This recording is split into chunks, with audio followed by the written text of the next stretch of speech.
హాయిగా ఒక 15 నిమిషాలు ధ్యానం చేద్దాం. తర్వాత మంచి సబ్జెక్ట్ ఈరోజు మనం చెప్పుకుందాం. ఈరోజు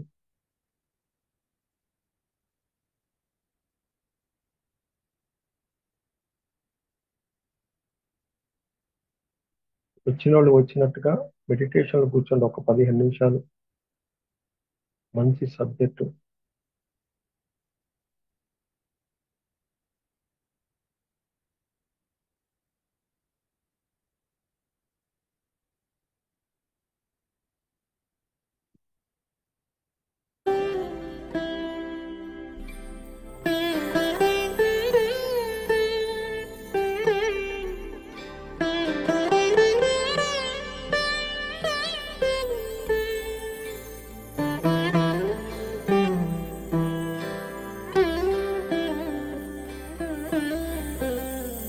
వచ్చిన వాళ్ళు వచ్చినట్టు ధ్యానంలో కూర్చోండి. 15 నిమిషాలు అద్భుతమైన ధ్యానం.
నోటిలోని మౌనమ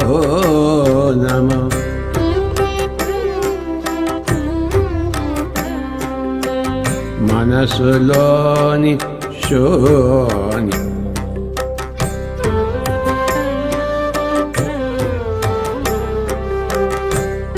నోటిలోని మౌనమ మనసులోని శూన్య దాని పేరు ధ్యానము ధ్యానము ధ్యానము నోటిలోని మౌనము మనసులోని శూన్య దాని పేరు ధ్యానము ధ్యానము ధ్యానము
మాటలోని ఎరుక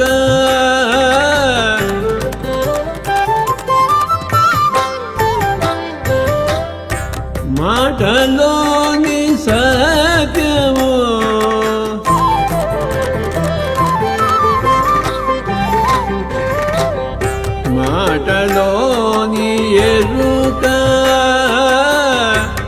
మాటలోని సత్యము మాటలోని ఎరుక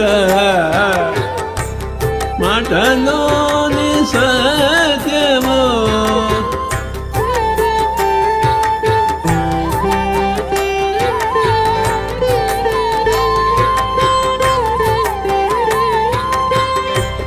మాటలోని ఎరుక మాటలోని సత్యము దాని పేరు జ్ఞానము జ్ఞానము జ్ఞానము నోటిలోని మౌనము మనసులోని శూన్యం దాని పేరు ధ్యానము ధ్యానము ధ్యానము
చేతలోని న్యాయము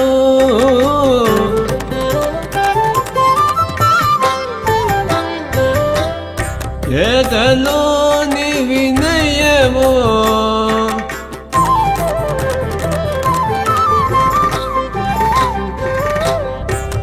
చేతలోని న్యాయము చేతలోని వినయము చేతలోని న్యాయము చేతలోని వినయము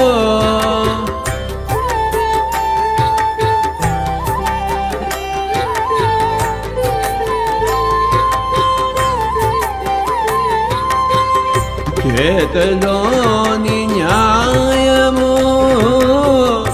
చేతలోని వినయము దాని పేరు ధర్మము ధర్మము ధర్మము నోటిలోని మౌనము మనసులోని శూన్యం దాని పేరు నాకు కొంచెం అది పెట్టగలరా సార్? వాయిస్ పెట్టగలరా? లేదంటే మీ వాయిస్ అయినా అది ఒకసారి చెప్పరా ప్లీజ్?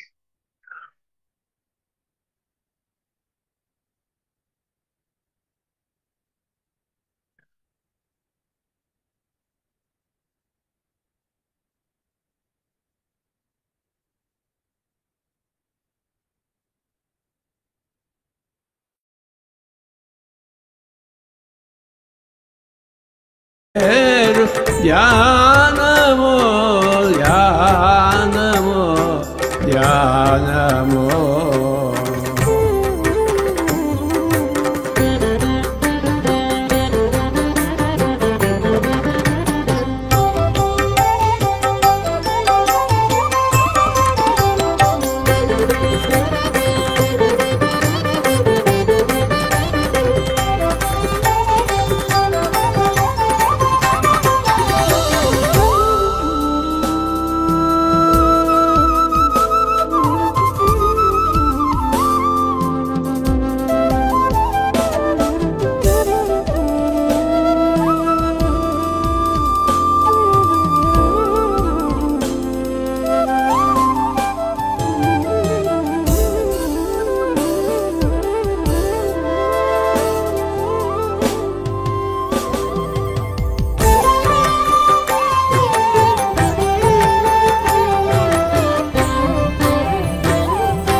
శాంతము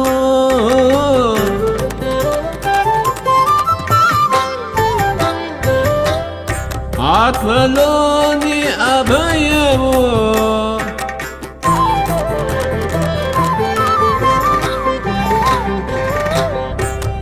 ఆత్మలోని శాంతము ఆత్మలోని అభయము ఆత్మలోని శాంతము ఆత్మలోని అభయము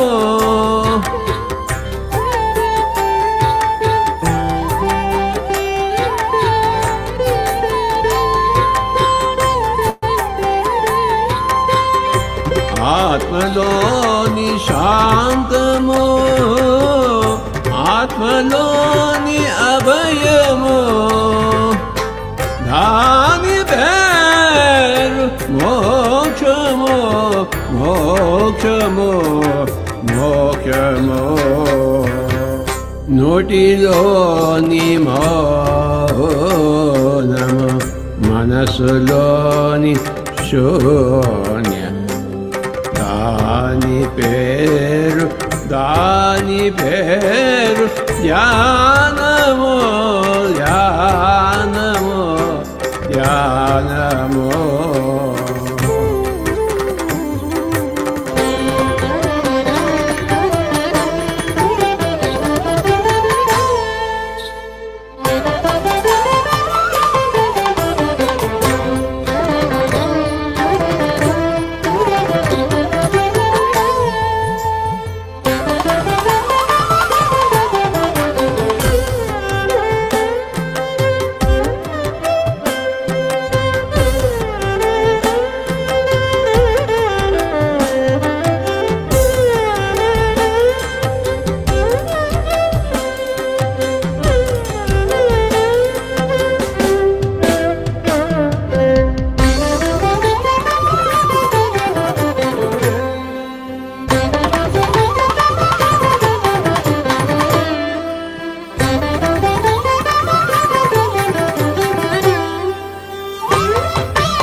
ధ్యానమే భోగము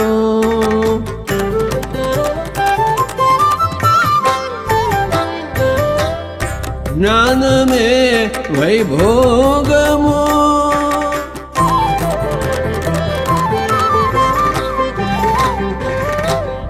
ధ్యానమే భోగము జ్ఞానమే వైభోగము ధ్యానమే భోగము జ్ఞానమే వైభోగము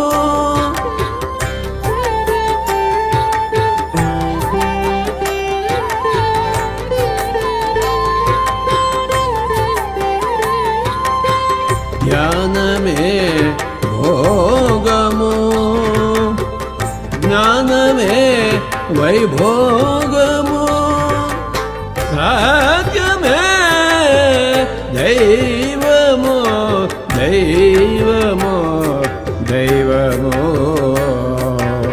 సత్యమే దైవము దైవము దైవము నోటిలోని మౌనము మనసులోని శూన్యం దాని పేరు ధ్యానము ధ్యానము ధ్యానము నోటిలోని మౌనము మనసులోని శూన్యం దాని పేరు ధ్యానము ధ్యానము ధ్యానము ధ్యానము ధ్యానము ధ్యానము ధ్యానము ధ్యానము ధ్యానము ధ్యానము ధ్యానము. ఓకే మాస్టర్స్, చిన్నగా మీ అరచేతులు మీద తీసుకొని కళ్ళ మీద బోళించుకొని 5 4 3 2 1 0 చిన్నగా మీ అరచేతులు చూసుకుంటూ బయటకు వచ్చాయి మాస్టర్ స్మైల్ తోటి.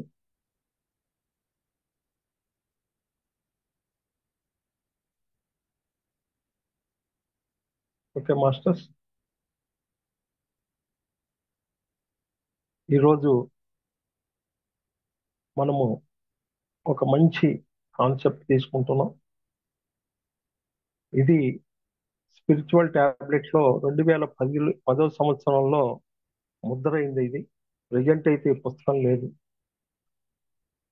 ఇది నేను వచ్చిన దాకా అయితే అప్పుడు ఉంది, తర్వాత అయితే ప్రజెంట్ లో దీన్ని ఆపారు. ఎందుకు ఆపారో తెలియదు. దీని టైటిల్ పేరు ఏంటంటే నిజమైన సేవ. అంటే 3 రకాల సేవల గురించి ఉంటది. ఈ నిజమైన సేవలో ఈ సేవలో గనక ఏదన్నా ఇబ్బంది వస్తే ఎక్కడ వస్తాయి ఏంటనేది కూడా ఇచ్చారు. అసలు సేవ గురించి బ్రహ్మర్షి పితామహ పత్రిజీ గారు ఏమిచ్చారో ముందు మనం తెలుసుకుందాం. పత్రిజీ గారు ఇచ్చిన సమాచారం ఏంటంటే, సేవ అంటే ఇది వ్యాపారానికి, ఉద్యోగానికి, మరి మన కుటుంబ ధర్మానికి పూర్తిగా భిన్నమైనది అన్నారు. సేవ అంటే ఇది వ్యాపారానికి, ఉద్యోగానికి, మరి మన కుటుంబ ధర్మానికి పూర్తిగా భిన్నమైనది. ఉదాహరణ, ఒక కుటుంబంలో భార్య భర్తల మధ్య, తల్లిదండ్రులు వారి పిల్లల మధ్య ఉండేది సేవ కాదు, సేవాభావం కాదది, కనీస ధర్మం అది. ఎట్లా? కుటుంబంలో భార్యాభర్తల మధ్య కానీ, తల్లిదండ్రులు పిల్లల మధ్య ఉండేది కనీస ధర్మం అది. వాస్తవానికి ధర్మం అనేది వేరు, సేవ అనేది వేరు. ధర్మం అనేది వేరు, సేవ అనేది వేరు. ఉద్యోగంలోను వ్యాపారంలోనూ మనం డబ్బులు తీసుకుంటాం. ఉద్యోగంలోను వ్యాపారం డబ్బు తీసుకుంటాం.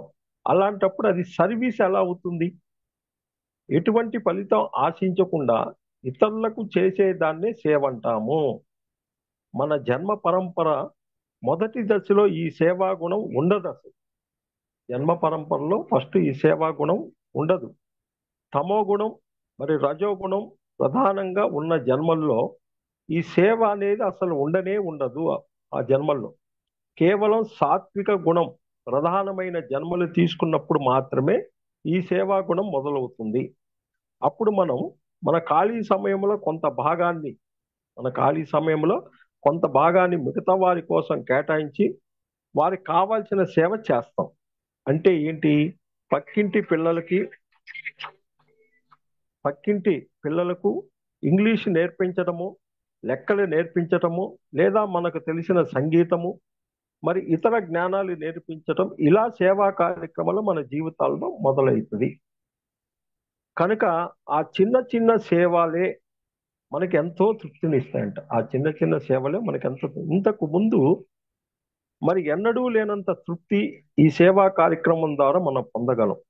ఈ అద్భుతమైన ఆనందం కేవలం సేవా దృక్పథంలో ఉన్న వారికే లభిస్తుంది. సేవా తత్పరులైన స్థితి, దానిలోంచి సేవా చక్రవర్తులుగా ఎదిగి ఉన్నత శ్రేణికి చేరుతారు. అంటే మొత్తం తమ జీవితాలను పూర్తిగా సేవకే కేటాయించడం అన్న మాట ఎవరు చేశారు? ఇది mother Teresa, Mahatma Gandhi, Martin Luther king వంటి ఎందరో మహానుభావులు సేవా చక్రవర్తులుగా చరిత్రలు వెలుగొన్నారు. మై డియర్ ఫ్రెండ్స్, ప్రాపంచిక సేవలో పరాకాష్ఠ చేరిన వాళ్ళు తర్వాత ఆధ్యాత్మిక సేవలోకి వస్తారు. తెలుసుకోవాలంటే స్వామి రామా గారు రాసిన living with the Himalaya master పుస్తకం చదవండి, అప్పుడు తెలుస్తుంది. ఆధ్యాత్మిక సేవ అనేది ప్రాపంచిక లౌకిక సేవ కన్నా ఎంతో ఉన్నతమైనది. ఆధ్యాత్మిక సేవ అనేది ప్రాపంచ లౌకిక సేవ కన్నా ఎంతో ఉన్నతమైనది. ప్రాపంచక సేవ అనేది భూమి మీదే, ఆధ్యాత్మిక సేవ అన్నది ఆకాశంలో విరాజిల్లుతుంది. ఎవరు ఏది చెయ్యాలో వారు అదే చెయ్యాలి. ఎవరి పరాకాష్ఠ ఎందులో ఉందో దానినే వాళ్ళు జీవించాలి. అంతేకాని మిగతా వాళ్ళు లాగా చేయకూడదు. ఒకడికి అన్నం పెడితే సాయంత్రానికి అరిగిపోతుంది, వాడు మళ్ళా వచ్చి బిచ్చాందేహి అంటాడు. అంటే మనం వారికి ఇవ్వవలసిన ఆత్మజ్ఞానం మాత్రమే. అప్పుడు మాత్రమే తన సంగతి తాను చూసుకుంటాడు. కనుక ఆత్మజ్ఞాన సేవే నిజమైన సేవ.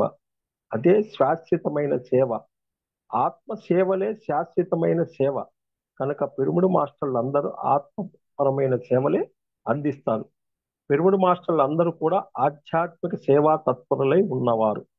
ఆధ్యాత్మిక సేవ దురంధరులై, మరి ఆధ్యాత్మిక సేవా చక్రవర్తులై ఉన్నారు. ఇది పత్రిక సార్ అసలు ఇచ్చిన మెసేజ్. ఇది మనకు ఈ పుస్తకంలో పత్రిక సార్ ఇచ్చిన మెసేజ్.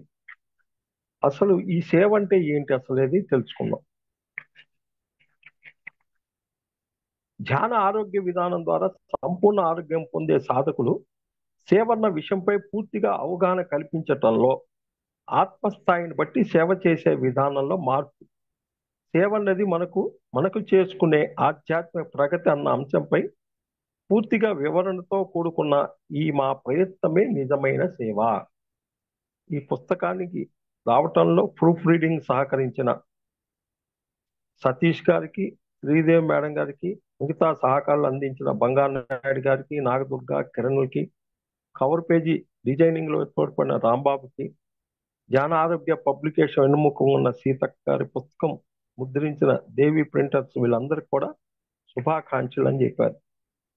నిజమైన సేవ అంటే ఏంటి అసలు?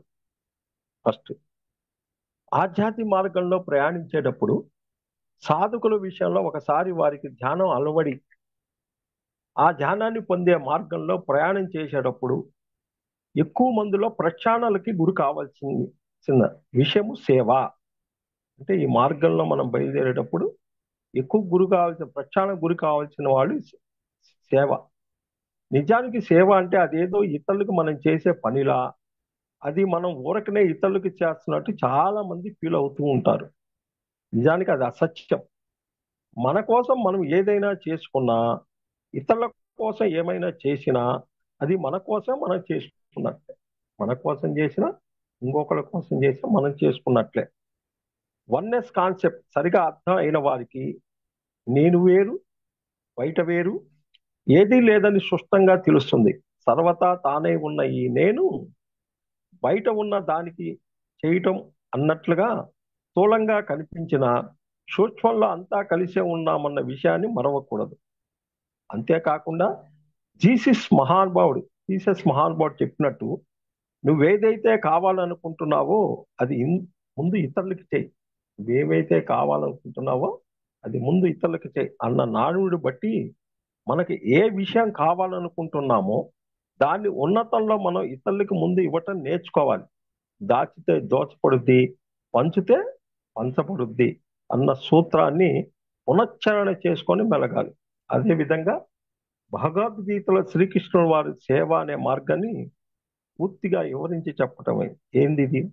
తద్విత్ ప్రణిపాతేన పరిప్రశ్న సేవయా ఉపదేతిచ్ఛేదే జ్ఞానం జ్ఞానినా తత్వదర్శనం. ఏంటంటే అని చెప్పటంలో అర్థం సాష్టాంగ నమస్కారం. పరిపరి విధాలుగా ప్రశ్నలైన తర్వాత ప్రధానంగా సేవ చెయ్యాలి.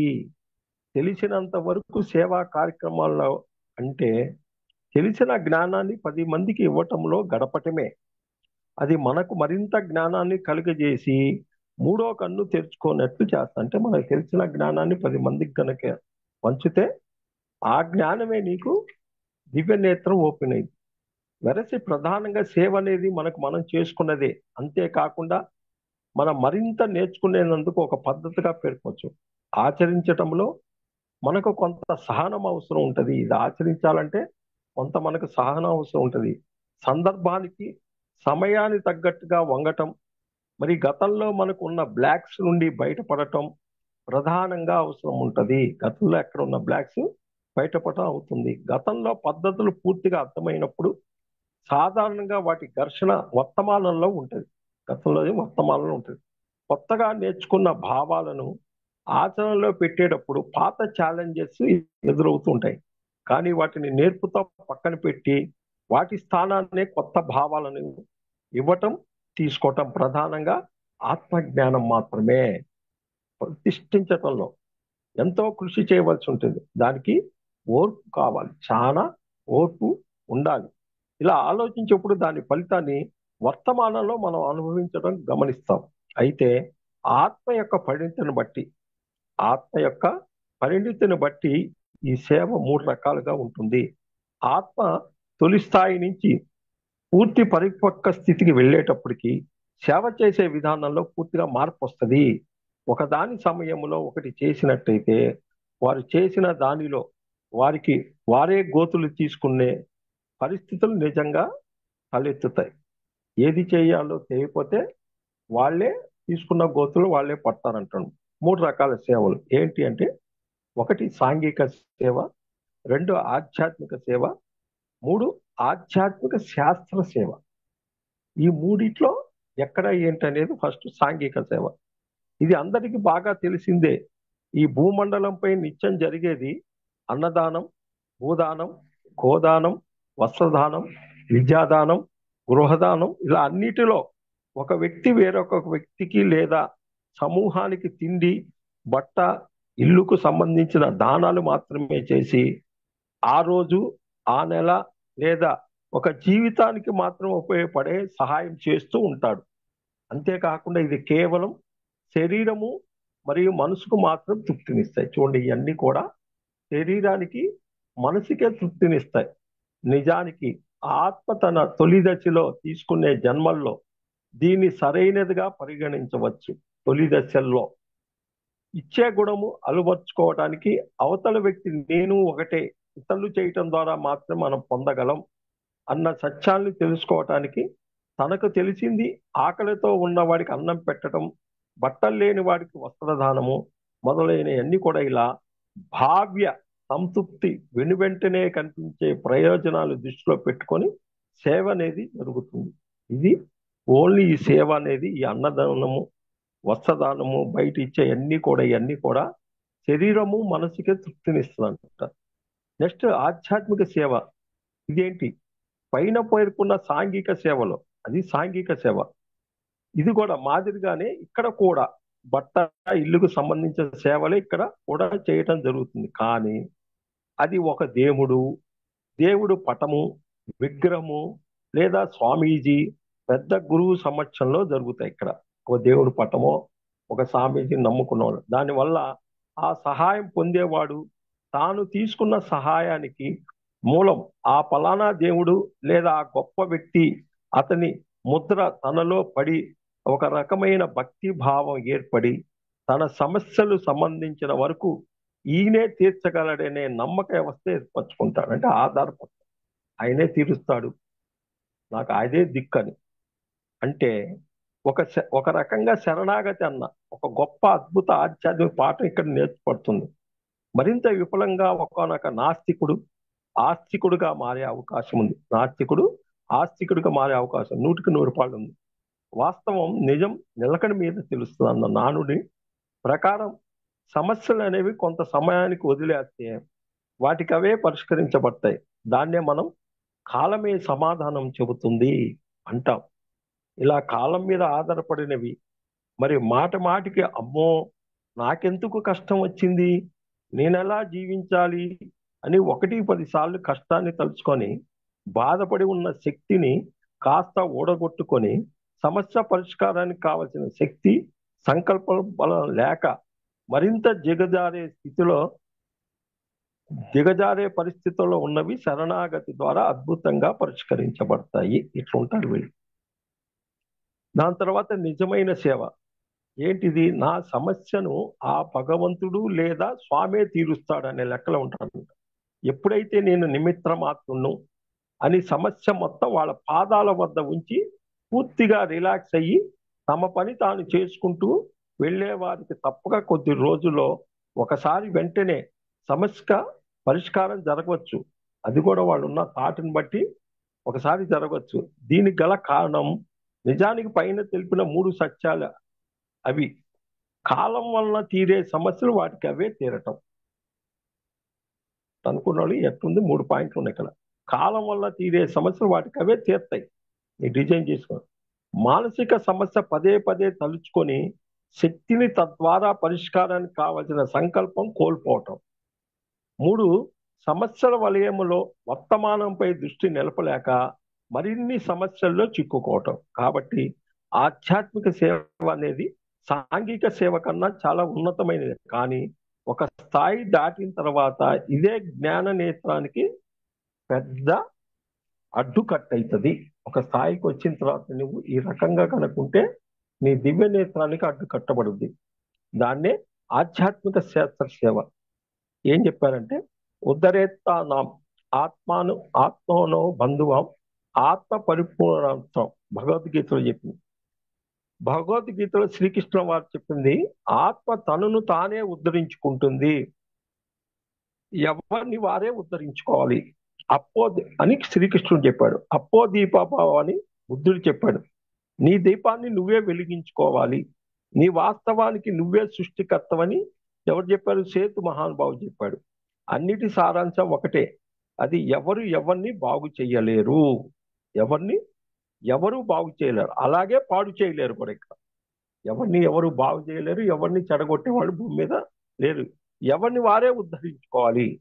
కాబట్టి నిజానికి సేవ అనేది లేనే లేదు. కేవలం ఒకరి అనుభవం మరొకరికి పంచివ్వటం మాత్రమే జరుగుతుంది. ఈ భూమి అనే అద్భుతమైన పాఠశాలలోకి మనం ఆనందం కోసం వచ్చాము. దానిలో భాగంగానే ఆనందంతో మన గొప్ప ఆనందానుభూతిని, ఆత్మానుభూతిని ఇతరులతో పంచుకోవటం వల్ల అది రెట్టింపు అవుతుంది.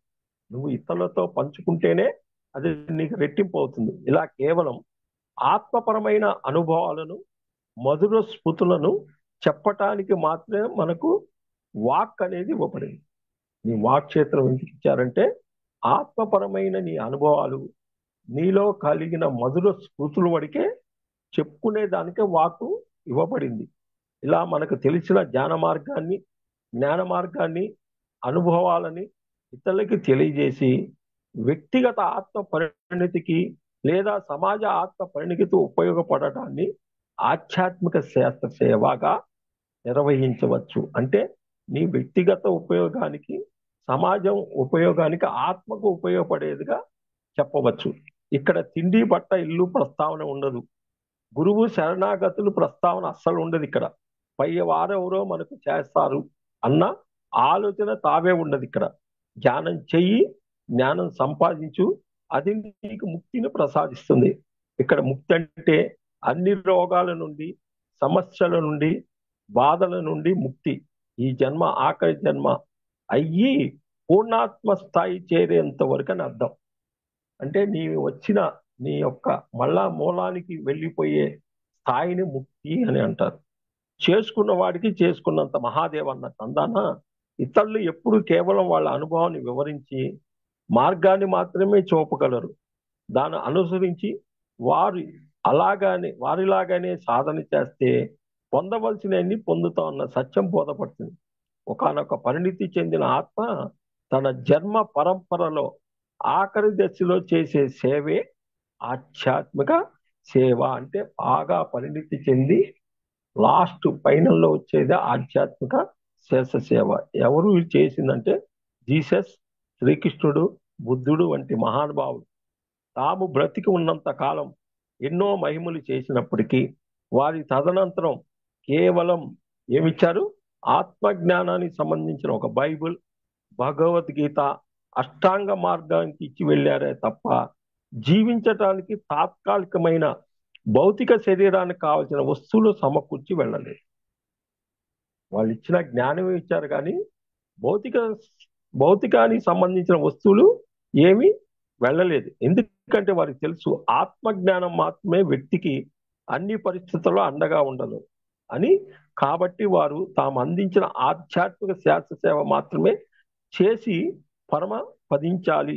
మనం కూడా వారి మార్గంలోనే ప్రయాణిద్దాం. అంటే భౌతికమైన వస్తువులు ఇక్కడ ఏమి ఇవ్వాల, కర్ర కానీ, ఓ సంచి కానీ, ఓ చెప్పులు కానీ, ఏమి ఇవ్వకుండా ఓన్లీ ఆత్మజ్ఞానం వరకే ఇచ్చారు. కాబట్టి మనలో జన్మతా వచ్చిన ఇచ్చే గుణానికి తప్పకుండా జ్ఞానాన్ని ఆ ధ్యాన అనుభవాన్ని జోడించి ఇతరులకు తెలియజేయటం ద్వారా వారిలో ఆత్మ జ్ఞాన అన్వేషణ జిజ్ఞాస కలిగించి వారవుతాం. ఇది మాత్రమే మనం చేయగలం. ఇది కూడా మన ఆనందం కోసం మనం చేస్తున్నామే తప్ప ఇది కూడా మన ఆనందం కోసం మనం చేస్తున్నామే తప్ప తీసుకోకపోవటం అనేది అవతల వ్యక్తి విషయం అన్నది సదా ఉంచుకోవాలి. వాళ్ళు వినకపోయినా మన పని మనం చేస్తూ ఉండాలి. నేను ఇంత కష్టపడి చెబుతున్నా ఎవరూ వినటం లేదని మానివేయటం వలన మన ఆనందాన్ని దూరం చేసుకున్నట్లే. విని మార్చుకునేవాడు ఎప్పటికైనా విని మారుతాడు, విననివాడు ఎన్నటికీ మారడు. కాబట్టి మన పని మనం చేసుకుంటూ వెళ్ళాలి.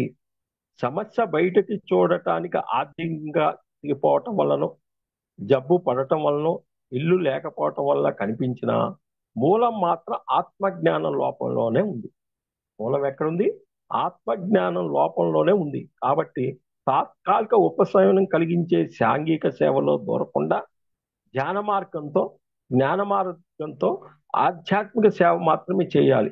మాంసాహారం తింటూ ఎప్పటికప్పుడు చెడు కర్మ మూట కట్టుకునే స్థితిలో ఉన్న వ్యక్తికి ఏ విధంగా మనం సహాయం చేసినా అది బూడిదలో పోసిన పన్నీరు అవుతుంది. పాయింట్ గుర్తుంచుకోండి. అంటే కర్మయోగంలోంచి మనం జ్ఞానయోగంలోకి వచ్చిన తర్వాత కూడా వాళ్ళు ఉన్నారే వీళ్ళు ఉన్నారే అని మోహంతో మాంసాహారం తింటూ ఎప్పటికప్పుడు చెడు కర్మను మూటకట్టు స్థితిలో ఉన్న వ్యక్తికి వాళ్ళకి ఏ విధంగా మనం సహాయం చేసినా అది బూడిదలో పోసిన పన్నీరు అవుతుంది. ఎందుకంటే తాత్కాలికంగా మనం చేసిన సహాయంతో అతడు నిలబడినా తాను తినే మాంసాహారం వలన మరలా చిక్కుల్లో పడతాడు. కాబట్టి మన వద్ద సహాయం తీసుకోవాలి అంటే మొట్టమొదటి అర్హత అవతల వ్యక్తి శాకాహారే ఉండాలి. శాకాహారి కాని పక్షములో ఏదో ఒకటి చెప్పి తప్పించుకోవాలి. వినేవారికి ధ్యానం బోధించి తన సమస్య తానే పరుచుకునేటట్టు చెయ్యాలి. శాకాహారం పాటిస్తూ ధ్యానం చేయటం ద్వారా తమ నిజతత్వం తెలుసుకొని తమ అంతరాత్మ ప్రబోధాన్ని ఉత్తేజపరుచుకొని ఎవరికి వారే తమ సమస్యలు తప్పక పరిష్కరించుకోగలరు. వీరికి దోహదపడటమే ఆధ్యాత్మిక సేవ పరిగణించబడుతుంది. అంటే మన ధ్యాన అనుభవాన్ని ఇతరులకి వివరించటం, ధ్యానం క్లాసులు నిర్వహించటం, ధ్యానానికి అనువైన పిరమిడ్ ధ్యాన మందిరాలు నిర్మించటం, ధ్యాన విజ్ఞాన ఆధ్యాత్మిక గ్రంథములు స్థాపించటం, ధ్యాన ఆరోగ్య కేంద్రాలు స్థాపించటం, కరపత్రాలు ముద్రించటం, ధ్యాన రాజ్యాల్లో పాల్గొనే వారికి వీలు కల్పించటం, ఇలా ఆత్మజ్ఞాన అభివృద్ధికి తోడ్పడే కార్యక్రమాల్లో నేరుగా కానీ ఇతరుల విధముగా కానీ సహజం చేయటం ఏంటి? ధన్ ఆధ్యాత్మిక శాస్త్ర సేవగా పరిగణించవచ్చు. ఈ రకంగా ఉన్నవాళ్ళు పుస్తకాలు కానీ మందిరాలు కానీ ఆధ్యాత్మిక కేంద్రాలు కానీ కరపత్రాలు కానీ ఎక్కడికన్నా మంచి కార్యక్రమాల్లో ఈ మన ధ్యానమాన చక్రాలు పోతుంటారు అట్లాగా వాళ్ళకి తన్గా అట్లా కనుక ఇస్తే ఆధ్యాత్మిక సేవ పనిచేయదు. దీనికి సరిగా అర్థం చేసుకోకుండా తాతల నాటి ఆస్తి ఉందని పాయింట్ గుర్తుంచుకోండి. దీన్ని సరిగా అర్థం చేసుకోకుండా తాతల నాటి ఆస్తి ఉంది కదా అని పంచుకుంటూ పోతే ఏమైంది? ఇతరుల కష్టాల్లో మనం వేలు పెట్టిన వాళ్ళం అవుతాం. నిజానికి కష్టం వేరు. సమస్య అనేది నేర్చుకోవటం కోసం తమకు తాముగా ఎంచుకొని తెచ్చుకున్నదే, మనం డిజైన్ చేసి తెచ్చుకుంది. ఎప్పుడైతే మనం సేవ పేరుతో దాన్ని భర్తీ చేస్తామో వాడికి వచ్చిన అద్భుతమైన నేర్చుకునే అవకాశాన్ని కాలరాచినట్లే. వాడు ఒక భూమి మీద ఒక పని వచ్చాడు, వాడిని నేర్చుకోవాలని చేయాలి. అప్పుడు మనం తప్పక చెడు కర్మకు బాధ్యులు అవుతాం. వాడు దాంట్లో ఇప్పుడు సపోజ్ ఉన్నారు, బజార్న బిచ్చగాడు ఉంటాడు, అయ్యా బాబు నయా పైసా ధర్మం అంటారు. ఎట్లా అసలు? వాడు డిజైన్ చేసుకొని వచ్చాడు, వాడి పని వాడు చేసుకోకుండా వాడి దాంట్లో మనం ఎట్లా చేయబడతాం? అందువల్ల చెడు కర్మకు బాధ్య అవుతాం. అది ఎట్లా అంటే నీకు దివ్య నేత్రం ఓపెన్ చేసి ఉండి వాడికి భూమి ఏ పర్పస్ వచ్చాడు, ఏ డిజైన్ చేసుకొని వచ్చాడు, ఎందుకు ఈ రకంగా జీవిస్తున్నాడు తెలుసుకుంటే నువ్వు ఇవ్వచ్చు. లేనప్పుడు ఏం చేస్తాం? చెడు కర్మల్లో బాధ్య అవుతాం. జ్ఞానాన్ని ఇవ్వటం మాత్రమే తీరే సమస్యలకు సాంఘిక సేవ స్థాయిలో మనం తీర్చడానికి ప్రయత్నిస్తే సమస్యను మరి నీ రోజులు ముందుకు జరిపినట్టే లెక్క. అదే విధంగా జ్ఞానం మాత్రమే పంచి ఇవ్వటానికి భిన్నంగా తీసుకొని కర్మయోగ స్థాయిలో అంటే అన్నదానము వస్త్రదానము మనమే తవ్వుకున్న పరిస్థితికి తీసుకెళ్తుంది. సహాయం చేస్తున్న మనదే కదా. సరి అయిన శాస్త్ర సమ్మతమైన సహాయం చేస్తున్నామా లేదా, ఏం ఇస్తున్నా లేదా, ఇచ్చేవాడి అర్హత తీసుకునేవాడి అర్హత లెక్కించి చూడాలి. ప్రతిదీ శాస్త్రపరంగా జరుగుతుంది, శాస్త్ర విరుద్ధంగా ఏమీ చేయలేం. సహాయం చేస్తున్నామనే భ్రమలో మనకు తెలియకుండానే మనకు మనమే కొన్ని తెచ్చుకునే పరిస్థితి ఏర్పడుతుంది. వెరసి ఆత్మ కర్మయోగ తొలి దశల్లో సాంఘిక సేవల్లో ఉంటుంది. మరింత పరిణితి చెందిన తర్వాత ఆధ్యాత్మిక సేవలో ఉంటుంది. పూర్తి పరిణితి చెందిన జన్మ ఆఖరి జన్మ చేసుకునే స్థాయిలో కేవలం ఆధ్యాత్మిక సేవ శాస్త్రం మాత్రమే సరి అయినది, మిగిలినది ఏ మాత్రం చేయరాదు. దానివల్ల కీడే తప్ప మేలు జరగదు. కార్యకారణ సంబంధం అంటే ఏంటి? ప్రస్తుత సమాజంలో మానవులు రకరకాల వ్యాధులతో బాధపడుతున్నారు. వ్యాధి వచ్చిన వెంటనే దాని నివారణ గురించే ఆలోచిస్తున్నారు. కానీ కారణం తెలుసుకోవటానికి ప్రయత్నించటం లేదు. సృష్టిలో ప్రతి జీవి కార్యకారణ సూత్రంపై ఆధారపడే పనిచేస్తుంది.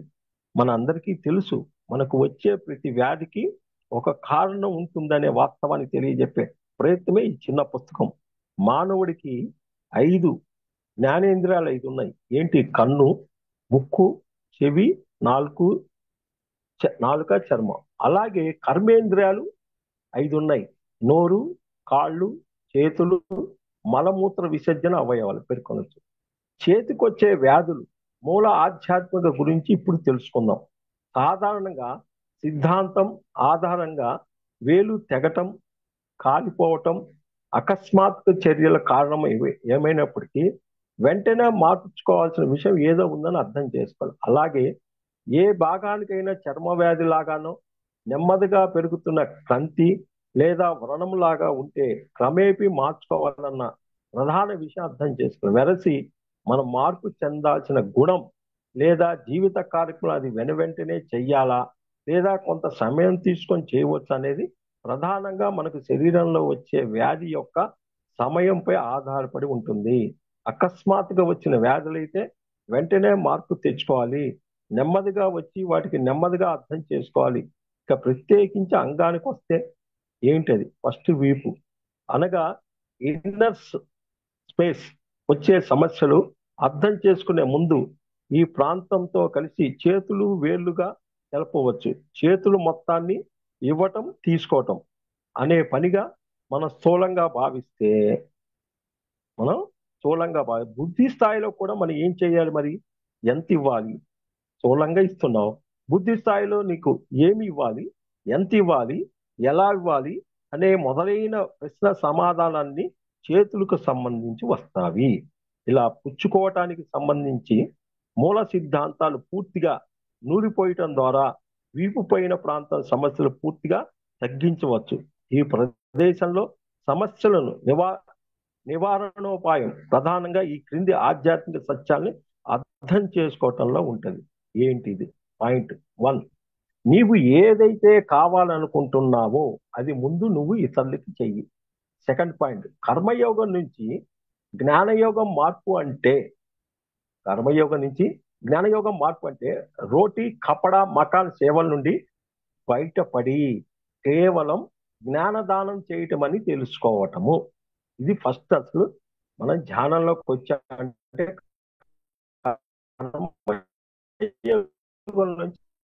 జ్ఞానయోగంలోకి వచ్చాం అంటే జ్ఞానదానం చేయటం అని తెలుసుకోవటం. నువ్వు ఏదైతే ఇతరులకు ఇస్తావో అదే నీవు పొందుతావు. ఏంటి? హింసిస్తే హింసించబడతావు. చేసేవాడు ఎప్పుడు చెప్పడు.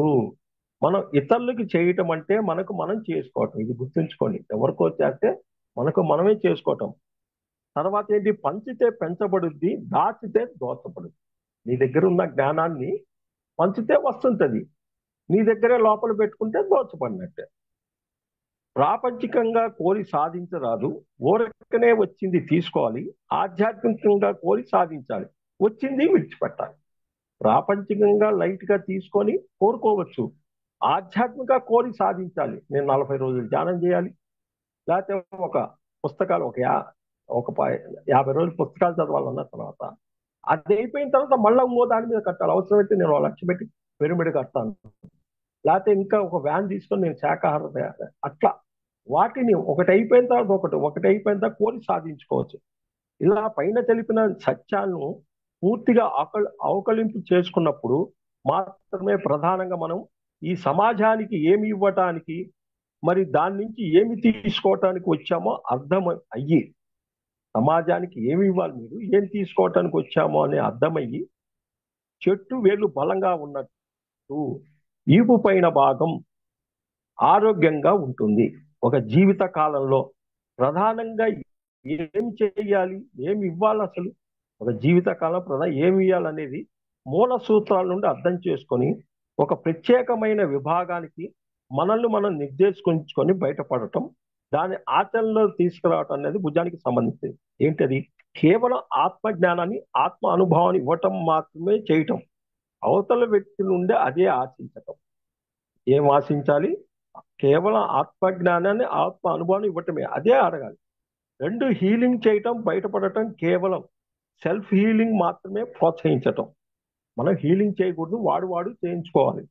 3, కేవలం ప్రాపంచికంలో ఊరికనే వచ్చిందని తీసుకోవటంలో ఎటువంటి గర్వానికి పోకుండా దాన్ని ఆచరణలో పెట్టడం, తద్వారా మరింత ఆత్మ పరిణితికి ఆనందం.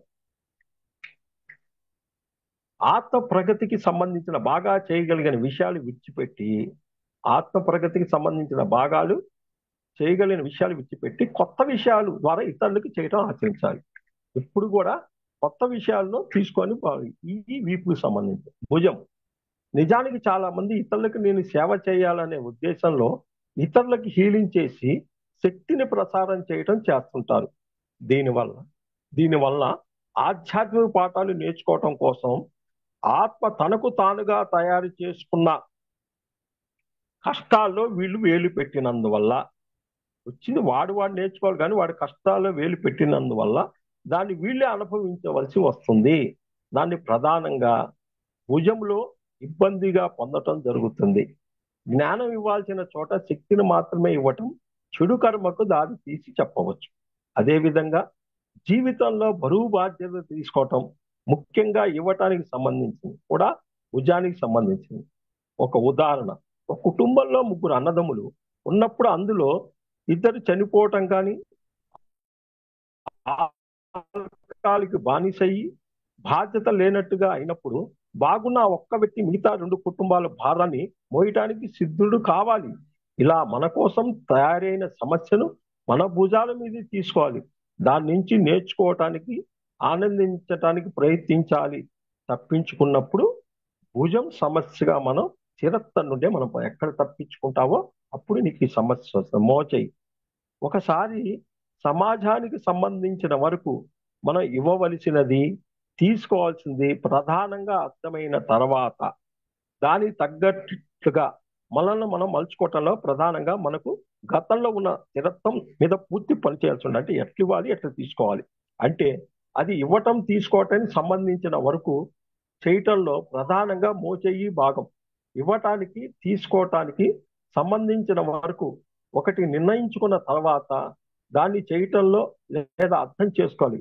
అదేవిధంగా మనం మనస్ఫూర్తిగా చేయి చాచటం, అదేంటి మనస్ఫూర్తిగా చేయి చాటం, అది ఇవ్వటానికైనా తీసుకోవటానికి అనేది ప్రధాన అంశం అవుతుంది.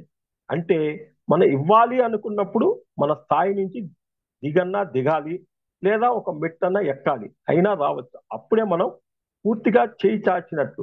చేతితో ఇవ్వటంలో, తీసుకోవటంలో ఎలా అయితే మనల్ని మనం కొంతవరకు షేప్ చేసుకోవాల్సి వస్తుందో, అలానే అంతరంగంలో మనం ఇతరులకు ఇచ్చే జ్ఞానం కోసం మనలో మార్పు చేసుకోవాలి. అలానే అంతరంగంలో మనం ఇతరులకు ఇచ్చే జ్ఞానం కోసం మనలో మార్పు చేసుకోవాలి. భుజం స్థాయిలో తెలుసుకోవటం, ఉపక్రమించటం ఉంటే మోచేయి స్థాయిలో పూర్తిగా సరెండర్ అయ్యి దానికి తగ్గట్లుగా మలుచుకొని ఒక్క ఉదుక్కున అక్కడి నుండి చేరుకోవటం అని చెప్పవచ్చు. నానుడిగా మనం చెప్పే భాషలో నేను సరైన సమయానికే వెళ్ళానే, నాకు మోచేయి చూపించాడు అన్న దానిలో అంతరార్థం ఏంటి?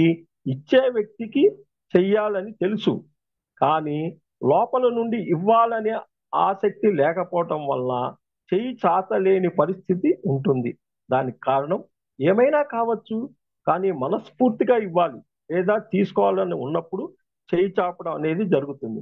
తీసుకోవాలని ఉంటుంది, కానీ లోపల వస్తుంది, అహం అడ్డుపడుద్ది. కాబట్టి వసుదైక కుటుంబ ధర్మంలో పరిభాషలో మనం మాట్లాడితే మన దగ్గర ఉన్న జ్ఞానాన్ని ఇతరులకు పంచి ఇవ్వాలనే తపన ఎట్లుండాలి? జాలి, దయ, ప్రేమ, కరుణ, బాధ్యత పనులను చెయ్యి ముందుకు చాపటంలో ఉపయోగపడతాయి. అదే విధంగా అవతల వ్యక్తి తన అవసరాన్ని సరిగా తెలపటం కూడా దీనికి దోహదపడుతుంది. చేయవలసింది చేసి తన సరైన రీతిలో స్పందించినప్పుడే ఇచ్చేవారికి కూడా ఇవ్వాలనే ఆసక్తి ఉంటుంది. అన్నిటిలో ఎటువంటి అతిశక్తి లేదు. అసలు ఎందుకు అడుగుతున్నాము, ఎందుకు ఇవ్వాలి, వాళ్ళు ఎందుకు ఇవ్వాలి అనేది తీసుకునే వాడికి తెలవాలి, ఇచ్చేవాడికి కూడా పూర్తిగా తెలవాలి. వెరసి మోచేయి ప్రాంతంలో వచ్చే ఎలాంటి ఇబ్బంది అయినా అవతల వారు ఇవ్వవలసిన దానిలో మనల్ని ఎంతవరకు అంటే చెయ్యి చాపటం చేయగలం అన్న దానిపై ఆధారపడి ఉంటుందని అర్థం చేసుకోవాలి. మణికట్టు ప్రాంతంలో వచ్చే ఇబ్బందులు ప్రధానంగా మనం ఇచ్చేవి తీసుకునే వాటి మీద సరైన అవగాహన లేనప్పుడు జరుగుతాయి. ఏంటి ఇక్కడ గ్రిప్పింగ్, ఇది మణికట్టు కాడ ఎట్లా గ్రిప్పింగ్ అంటే ప్రధానంగా మనం చేద్దామని అనుకున్న విషయంపై అక్కడ వచ్చే సమస్య, ప్రధానంగా మనం చేద్దామని అనుకున్న విషయంపై మనకు పూర్తిగా అవగాహన మరి అధికారం ఉండాలి. ఇవ్వటము తీసుకోవటాన్ని ఒక హక్కుగా భావించాలి. అప్పుడే దాని మీద మీకు సరైన గ్రిప్ వస్తుంది. ఇవ్వటమైనా తీసుకోవటమైనా ప్రాపంచికమైన ఆధ్యాత్మికమైన పూర్తి అధికారంతో అనుభవంతో చెయ్యాలి. చేస్తున్న పని మీద పూర్తిగా గ్రిప్ ఉండాలి. ఇది గ్రిప్ దశ. రెండు జీవిస్తే మనం చేసుకున్న పని ఏ దిశగా జరుగుతుంది, అక్కడ ఇబ్బంది వస్తే మనం చేస్తున్న పని ఏ దిశగా జరుగుతుందా దానిపై మనకు పూర్తిగా అవగాహన ఉండాలి. తలపెట్టిన కార్యంలో ఇవ్వటము తీసుకోవటము ఎక్కడికి దారి తీస్తుంది, అది ఎటువైపు తీసుకువెళ్తుందన్న అవగాహన ఉండాలి. ఇచ్చే గుణము తీసుకునే గుణము అన్ని దిశల్లో అంటే అందరికీ ఉండాలి. ఇక్కడ అందరూ ఉంటే రక్త బంధీకులు, ఆత్మబంధువులు, సకల కోటి జీవరాశి అన్ని పరిగణించాలి. ఒక గమ్యం లేకుండా మనం చేసే ఏ సేవైనా ఫలితం శూన్యం ఉంటుంది. ఇక్కడ గమ్యం అనేది అంతరంగంలోకి ప్రయాణమే అయినప్పటి అంతరంగంలోకి ప్రయాణం గమ్యం పెట్టుకొని మనం ఇచ్చే వాటిని తీసుకునే వాటిని నిర్దేశించినప్పుడు ఏ సమయంలో అయినా ఎప్పుడు ఎవరికి ఎలా చెయ్యాలి అనే వాటిపై పూర్తి పట్టు వస్తుంది. ఉదాహరణకు ముసలి వయసులో సర్వసాధారణంగా జరిగే మణికట్టు ఎముక విరగటం వంటిది, కానీ దానికి సరైన దిశ లేకపోవటం వల్ల చేసే పని యొక్క ప్రభావం మణికట్టు మీద పడుద్ది. మణికట్టు ఇంకోటి కూడా వస్తుంది, ఏంటంటే సమయం కూడా వస్తుంది. మనం సమయాన్ని కూడా అంటే గ్రిప్పింగ్ అటు ఇటు తిరుగుతాం కదా, ఈ సమయం కూడా మణికట్టు కింద కూడా వస్తుంది. రెండు, ఫింగర్ టోన్స్, శరీరంలో చేతి వేళ్ళు, కాలు వేళ్ళకి వచ్చే వ్యాధులు, చేతి వేళ్ళకి కాలు వేళ్ళలో వచ్చే వ్యాధుల గురించి మనం ఇప్పుడు తెలుసుకుందాం. సాధారణంగా రెండులో ఎక్స్క్లూస్ అండ్ క్రానికల్ ప్రిన్సిపల్ ఆధారంగా వేలు తెగటం, కాలిపోవటం వంటి అకస్మాత్తు జబ్బుల కారణం ఏమైనట్టుకి మార్చుకోవాల్సిన విషయం ఏదో ఉందని అర్థం చేసుకో. ఒకవేళ చర్మ వ్యాధిగానా నెమ్మదిగా పెరుగుతూ కంటి వ్రణాలుగా ఉంటే క్రమేపీ మార్చుకోవాల్సి ఉన్నది అని ప్రధాన విషయం అర్థం చేసుకో. వెరసి మనం మార్పు చెందాల్సిన గుణము లేదా జీవిత కార్యక్రమం అనేది వెనువెంటనే లేదా కొంత సమయం తీసుకొని చేయవచ్చునా అనేది ప్రధానంగా ఇవన్నీ కూడా ఎట్లొస్తాయి, ఈ కాలివేళ్లు చేతి వేళ్లపై వచ్చే జబ్బు యొక్క టైమింగ్స్ మీద ఆధారపడి ఉంటుంది. అకస్మాత్తుగా వచ్చినవి అయితే వెంటనే మార్పు తెచ్చుకోవాలి, నెమ్మదిగా వచ్చే వాటికైతే నెమ్మదిగా మార్పు తెచ్చుకోవాలి, పర్వాలేదని అర్థం. ఇక ప్రత్యేకించి ఒక అంగానికి వస్తే ఏ విధంగా అర్థం చేయాలి? చేతి వేళ్ళు. ఇక్కడ చేతి వేళ్ళ యొక్క ప్రధాన విషయం ఇచ్చిపుచ్చుకోవటానికి సంబంధించి. ఏ పరిస్థితుల్లో అయినా ఇచ్చిపుచ్చుకోవటం అంటే ప్రాపంచికంగా కోరి సాధించరాదు. ఊరకనే వచ్చిందని కానరాదు. ఆధ్యాత్మిక కోరి సాధించాలి. వచ్చింది విడిచిపెట్టాలన్న ప్రధాన విషయం అవగాహన ఆధారంగా చేసుకునే ఉభయత్ర నిర్ణయం జరుగుతుంది. పూర్తి సత్యం నుంచి మాట్లాడితే మనం ఇవ్వగలిగేది, ఇవ్వవలసినది అనుభవైక జ్ఞానం, మరి సత్య మార్గం, ధ్యానం మాత్రమే. అదే విధంగా తీసుకోవాల్సింది అవతల వాడి అనుభవైక జ్ఞానం మాత్రమే. అంతేకాకుండా మధ్య మార్గాన్ని అనుసరించి తనకు తానే వస్తున్న సిరిని, భోగభాగ్యాలని, భోగభాగాలను, భాగ్యాలను కాలదన్నకుండా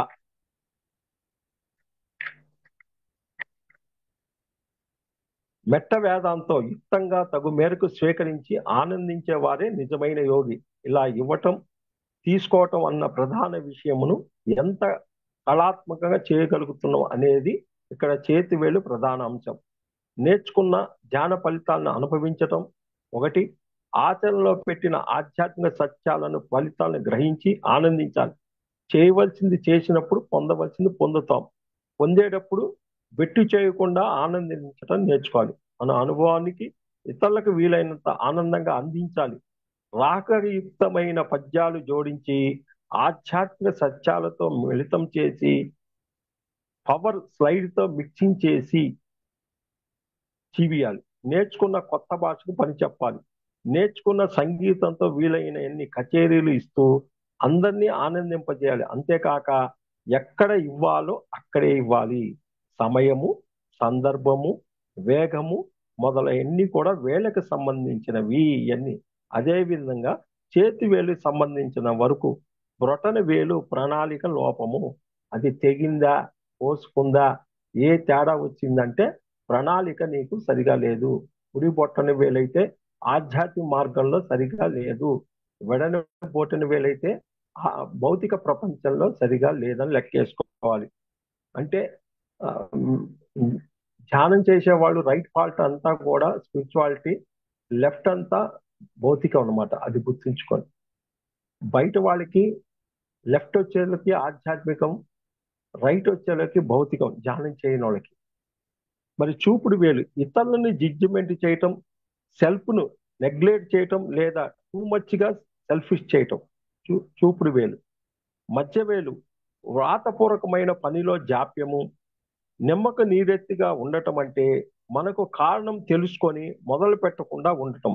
అదే విధంగా చేసే పనిలో సీరియస్నెస్ లోపించడం వంటి ప్రధాన కారణాలు చెప్పవచ్చు. ప్రధానంగా బుద్ధిని సరిగా ఉపయోగించుకోకపోవటం ఇక్కడ మధ్య వేలు. ఉంగరపు వేలు ఏం చూపిస్తుందంటే సంబంధ బాంధవ్యాలు అస్తవ్యస్తంగా, అడ్డదిడ్డంగా నేర్పటం. పనులు నెమ్మదిగా అవుతాయి, నిజం నిలకడ మీద తేలుతుంది అన్నది అర్థం చేసుకోకుండా తొందరపాటు చర్య చేయటం ప్రధానంగా ఉంగర వేలుని ఎఫెక్ట్ చేస్తాయి. మళ్ళీ అదే వేలు మైండ్ని కంట్రోల్లో ఉపయోగించుకోలేకపోవటం. ఇక్కడ కంట్రోల్ అనే పదం వాడటం తప్పైనప్పటికీ మన ఆలోచనలు గమనిస్తూ ప్రతి ఆలోచనకి ఎంత విలువని ఇవ్వాలో అంతే విలువనిస్తూ మొత్తానికి అన్నిటికి విలువనియ్యాలి. చిటికెన వేలు శరీరానికి సంబంధించినవి, భయాలు, అపోహలు, శరీర భ్రాంతి మొదలైనవి. ఎప్పుడు ఎంతో కొంత చేస్తూ ఉండాలి, ఆగకుండా సాగిపోతూనే ఉండాలి, నిలకడగా ఉండగలటం మొదలైనవి. ఇలా ప్రత్యేకించి వేళ్లను బట్టి వ్యాధి యొక్క కారణాలను విశ్లేషించి వచ్చే ప్రత్యేకించి చేతివేళ్లకు సంబంధించి కలిగే అనుభవాలు, కళలు, నిత్య జీవితంలో సంఘటనలు దీన్ని జోడించి మరించి కన్ఫర్మేషన్ చేసుకోవచ్చు. ఇది మాస్టర్స్ నిజమైన సేవలో.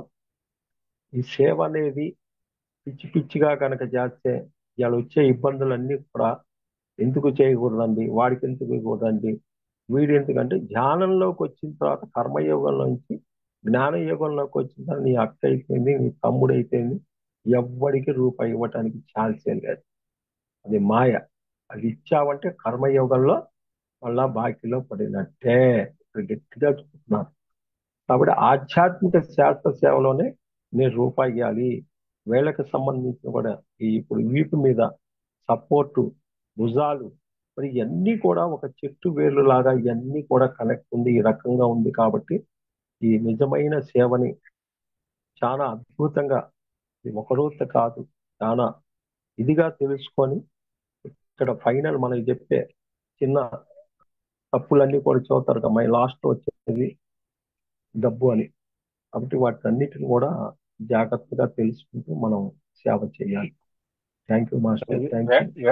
వెళ్ళదు మళ్ళీ ఒకసారి చెప్పరు సార్. సూపుడు వేరు దేని ఆగండి, లైవ్ కట్ ఇప్పుడు చేయి. వేరు. లైవ్ కట్ చేయి. సరే సార్. నీళ్ళు మళ్ళీ లైవ్ కట్ చేయి.